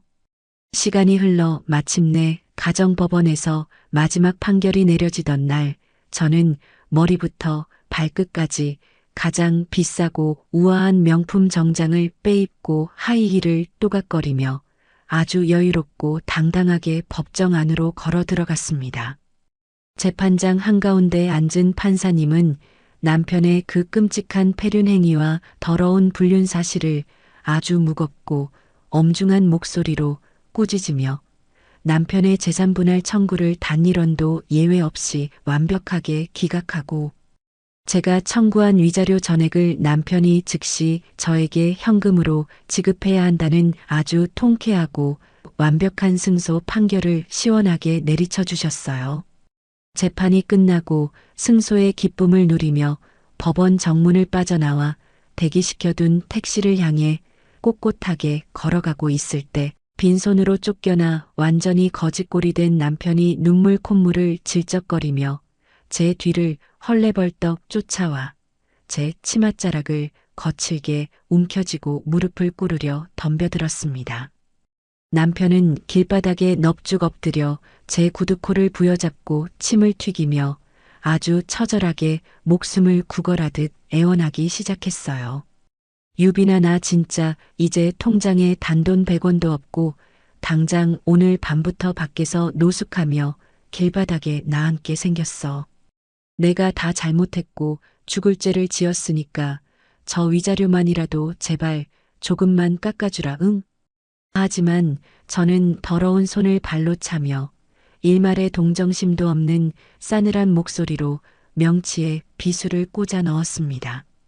네가 싼 더러운 똥 네가 알아서 치워야지. 어딜 감히 내 몸에 더러운 손을 대? 평생 그 시궁창 바닥에서 네 엄마 병원비나 갚으면서 벌레처럼 평생 기어다녀. 저는 짐승처럼 엉엉 울어대는 남편에게 단 한 번의 눈길조차 더 이상 허락하지 않고 아주 매몰차게 돌아선 뒤 택시 뒷좌석에 올라타 쾅 소리가 나도록 차 문을 닫아버리고 법원 앞을 시원하게 벗어났습니다. 가족이라는 따뜻한 울타리를 자기 발로 거만하게 걷어차고 부서진 남편은 이제 제가 쟁취해낸 위자료 수천만 원과 다인실에 누워 계신 시어머니의 밀린 끔찍한 병원비를 갚아나가기 위해 그토록 무시하며 천박하게 여기던 육체 노동의 늪으로 스스로 기어들어가는 신세가 되었죠. 사람들의 시선과 체면을 그토록 끔찍하게 챙기며 번지르르하게 살아가던 남편은 이제 새벽찬 바람을 맞으며 낡고 녹슨 오토바이를 몰고 배달을 뛰어야 하고 해가 중천에 뜬 대낮에는 먼지가 풀풀 날리는 공사판에 나가 무거운 시멘트 포대를 짊어지고 땀을 비오듯 쏟아내는 아주 고되고 험한 노가다판을 전전하며 하루살이처럼 목숨을 연명하게 되었어요. 저는 가끔 창밖으로 매연을 내뿜는 오토바이가 지나가는 소리를 들을 때마다 그 인간이 평생 짐으로 짊어지고 가야 할 그 무겁고 비참한 업보의 무게를 떠올리며 입가에 아주 달콤하고 시원한 미소를 띠고 크게 웃습니다. 그 끔찍하고 숨막히던 지옥 같은 시간들이 모두 거센 폭풍우처럼 제 인생을 휩쓸고 지나간 뒤 마침내 우리 모녀의 삶에는 구름 한 점 없이 맑고 눈부신 평화의 햇살이 따스하게 비추기 시작했습니다. 죽음의 문턱까지 다녀오셨던 우리 엄마는 전담 의료진들의 극진한 밀착 치료를 받으신 덕분에 심장 수술의 후유증을 아주 말끔하게 털어내고 기적처럼 예전의 건강하고 온화한 모습을 완벽하게 되찾으셨거든요. 저는 병원 문을 나서시는 엄마의 손을 꼭 부여잡고 도심의 탁한 매연과 시끄러운 자동차, 경적 소리가 전혀 닿지 않는 아주 깊고 청정한 산자락에 자리 잡은 5성급 호텔 부럽지 않은 최고급 프리미엄 요양원으로 엄마의 거처를 안락하게 옮겨드렸습니다. 매일 아침 창문을 열면 상쾌한 솔잎 향기가 방 안을 가득 채우고 넓게 펼쳐진 푸른 잔디밭에서 또래의 다정한 어르신들과 어울려 담소를 나누며 산책을 즐기시는 엄마의 두 뺨에는 이제 과거의 그 슬프고 창백했던 그림자 따위는 흔적조차 남지 않고 아주 화사하고 붉은 생기만이 가득 피어나고 있습니다.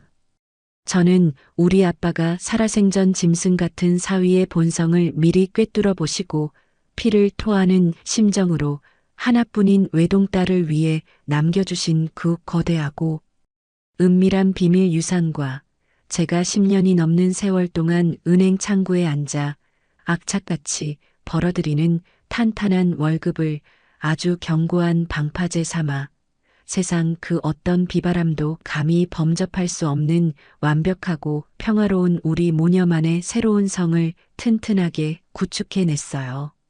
통장에 찍힌 그 든든하고 거대한 숫자를 바라볼 때마다 저는 아빠가 제 곁에서 두 팔을 벌려 저를 따뜻하게 안아주시는 것 같은 강렬한 보호막을 느끼며 매일 밤 두 다리를 아주 편안하게 쭉 뻗고 달콤한 숙면을 취합니다. 예전처럼 남편의 사업 자금을 대주느라 점심값을 아끼며 동전 하나에 벌벌 떨고 시댁 눈치를 보며 가슴을 졸이던 그 바보 같고 미련했던 과거의 저는 이제 세상에 존재하지 않는 완벽하게 죽은 먼지가 되어 날아갔거든요. 가끔 창밖으로 비가 추적추적 내리거나 날씨가 궂은 새벽이 찾아오면 그 역겹고 짐승 같은 전 남편이 소주에 잔뜩 취해 제 예전 휴대전화 번호로 구질구질하게 전화를 걸어와 질척거리는 모양이더라고요. 하지만 저는 이혼 판결을 받아내고 법원 문을 빠져나온 바로 그날 오후에 미련 없이 대리점으로 달려가 휴대전화 번호를 아주 생소한 번호로 싹 바꿔버렸고 그 인간이 눈물 콧물을 쏟아내며 수백 번 수천 번 통화 버튼을 눌러봤자 귓가에 들리는 것은 오직 고객님의 전화기가 꺼져 있거나 없는 번호라는 아주 차갑고 기계적인 안내 멘트뿐일 겁니다. 그토록 명품과 알량한 체면을 목숨보다 소중하게 밝히며 제 앞에서 오만하게 콧대를 세우던 그 인간은 이제 뼛속까지 파고드는 차가운 새벽바람을 맨몸으로 맞으며 먼지구덩이 노가다판에서 땀을 뻘뻘 흘리며 짐승처럼 일하고 밤에는 곰팡내 나는 시댁의 그 비좁은 쪽방에서 빈 소주병을 끌어안고 찌질하게 후회의 피눈물을 짜내는 비참한 밑바닥 신세로 전락해버렸네요. 그리고 과거에 저와 언니 동생하며 나름대로 싹싹한 관계를 유지했던 신우이에게서 가끔 제 새로운 번호로 조심스럽게 안부 전화가 걸려오곤 합니다. 신우이는 깊은 한숨을 푹푹 내쉬며 돈이 없어 간병인도 쓰지 못하고 냄새나는 8인실 병동에 반신불수로 누워 계신 시어머니의 비참한 근황과 자기 오빠의 그거지 같은 막노동 인생을 하소연하며 넋두리를 늘어놓거든요. 하지만 저는 수화기 너머로 들려오는 그 우울하고 질척거리는 남의 집안 사정에 단 한치의 동정심이나 감정의 동요도 허락하지 않고 그저 찻잔의 가장자리를 손가락으로 가볍게 매만지며 아주 건조한 목소리로 의례적인 대답만 툭툭 던져줍니다. 예전 같았으면 당장 지갑을 털어 맛있는 과일이라도 사들고 병문 안을 달려갔겠지만 이제 제 머릿속에서 시어머니라는 존재는 길거리를 지나가다 어깨를 부딪혀도 얼굴조차 기억나지 않을 완벽하게 모르는 남남이자 그저 인과응보를 치르고 있는 늙은 아줌마 그 이상도 이하도 아니거든요. 저는 신우이의 전화가 길어질 기미가 보이면 바쁘다는 핑계를 대고 아주 단호하게 통화 종료 버튼을 눌러 제 평온한 일상에 그들의 불행이 단 1mm도 침범하지 못하도록 철저하게 선을 긋고 차단해 버립니다. 저는 이제 두 번 다시 내 소중한 인생과 찬란한 시간을 누군가의 비위를 억지로 맞추거나 가짜 웃음을 지어가며 굽실거리는데 단 1초도 낭비하지 않기로 아주 독하고 단단하게 마음을 고쳐먹었습니다. 남편이라는 허울 좋은 껍데기나 시댁이라는 무거운 족쇄를 완전히 벗어던지고 오직 나 자신과 우리 엄마의 행복만을 최우선으로 두고 당당하게 살아가다 보니 신기하게도 제 직장 생활에도 눈부신 탄탄대로가 활짝 열리기 시작하더라고요. 저는 은행 창구에서 그 누구보다 정확하고 날카롭게 숫자를 다루고 까다로운 VIP, 고객들의 자산을 완벽하게 관리해낸 능력을 은행장님과 임원들에게 아주 톡톡히 인정받아 이번 분기 인사 고과에서 가장 유력하고 젊은 지점장 승진 후보 자리를 당당하게 꿰찼습니다. 매일 아침 가장 깔끔하게 다려진 고급스러운 정장을 입고 출근하여 직원들의 경쾌한 인사를 받으며 내 자리에 앉아 결제 서류에 힘차게 도장을 쾅쾅 찍어내릴 때마다 저는 제 두 발로 온전히 이 세상을 딛고 서 있다는 아주 짜릿하고 벅찬 성취감에 가슴이 웅장해지는 것을 느껴요. 이렇게 맑고 화창한 주말 아침이 밝아오면 저는 어김없이 엄마가 머무시는 요양원으로 차를 몰아 엄마를 조수석에 다정하게 모신 뒤 우리 아빠가 잠들어 계신 공원묘지를 향해 드라이브를 떠납니다. 묘역에 도착해 아빠의 이름이 또렷하게 새겨진 차가운 비석을 따뜻한 수건으로 정성껏 구석구석 닦아내고 생전에 아빠가 그토록 즐겨 드시던 최고급 약주를 잔에 찰랑찰랑하게 채워 비석 앞에 공손하게 올려드리죠. 과거에 그 짐승 같은 남편이 장인의 회사를 날름 집어삼키기 위해 가짜 미소를 지으며 이 똑같은 술을 따라 올리던 그 역겨운 장면이 떠올라 잠시 실소가 터져나오기도 하지만 저는 이내 고개를 저어 그 더러운 기억을 날려버리고 아빠의 사진을 향해 아주 깊고 진심 어린 감사의 인사를 올립니다. 아빠 정말 고마워. 아빠가 남겨준 그 든든한 사랑 덕분에 우리 모녀가 이렇게 시퍼렇게 살아남아서 보란 듯이 떵떵거리며 웃고 있어. 아빠가 왜 그토록 사위에게 그 돈의 존재를 철저하게 비밀로 감추라고 신신당부하셨는지 이제야 아빠의 그 깊고 거대한 해안과 맹수 같은 사랑을 온몸으로 뼈저리게 이해해. 저는 비석을 끌어안고 조용히 눈물을 훔치시는 엄마의 좁은 어깨를 제 넓은 두 팔로 든든하게 감싸 안으며 속으로 수만 번도 넘게 아주 단호하고 굳게 맹세합니다. 저는 두 번 다시 누군가의 달콤한 거짓말에 속아 넘어가 내 찬란한 인생의 열쇠를 다른 사람의 손에 멍청하게 쥐어주는 일 따위는 죽어도 반복하지 않을 것입니다. 내 삶의 주도권은 오직 나 스스로가 꽉 움켜쥐고 내가 원하는 방향으로 거침없이 엑셀을 밟으며 당당하게 나아갈 테니까요. 햇살이 기분 좋게 쏟아지는 요양원 넓은 테라스에 앉아 가장 좋은 찻잎을 듬뿍 넣어 우려낸 따뜻한 홍차를 예쁜 찻잔에 따라 엄마와 마주 앉아 가볍게 쨍그랑 건배를 합니다. 코끝을 스치는 향긋한 차 냄새를 깊게 들이마시며 저를 향해 세상에서 가장 편안하고 따뜻한 미소를 지어 보이시는 우리 엄마의 주름진 얼굴을 가만히 바라봅니다. 과거의 그 끔찍했던 상처들을 완벽하게 씻어내고 온전히 우리 두 사람만의 힘으로 쟁취해낸 이 고요하고 소소한 주말 오후의 평화.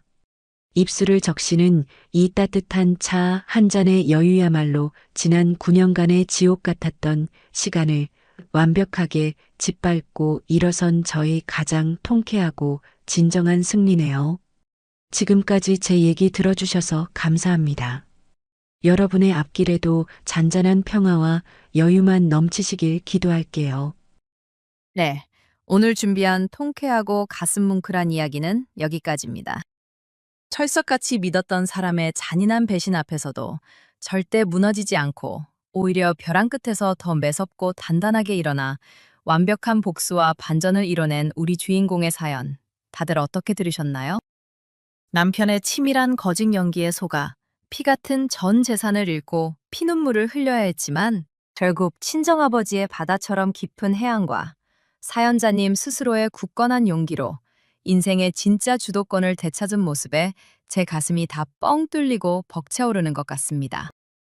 이제는 과거의 끔찍했던 아픔을 모두 훌훌 털어버리고 어머니와 함께 따뜻한 차 한 잔의 여유를 즐기며 당당하게 살아가실 두 분의 앞날에 눈부시고 찬란한 봄날의 햇살만 가득 비추기를 저 역시 진심으로 응원하겠습니다. 사연자님께 응원의 댓글을 남겨주세요. 큰 위로가 돼줄 거예요. 오늘도 끝까지 함께 해주셔서 감사합니다.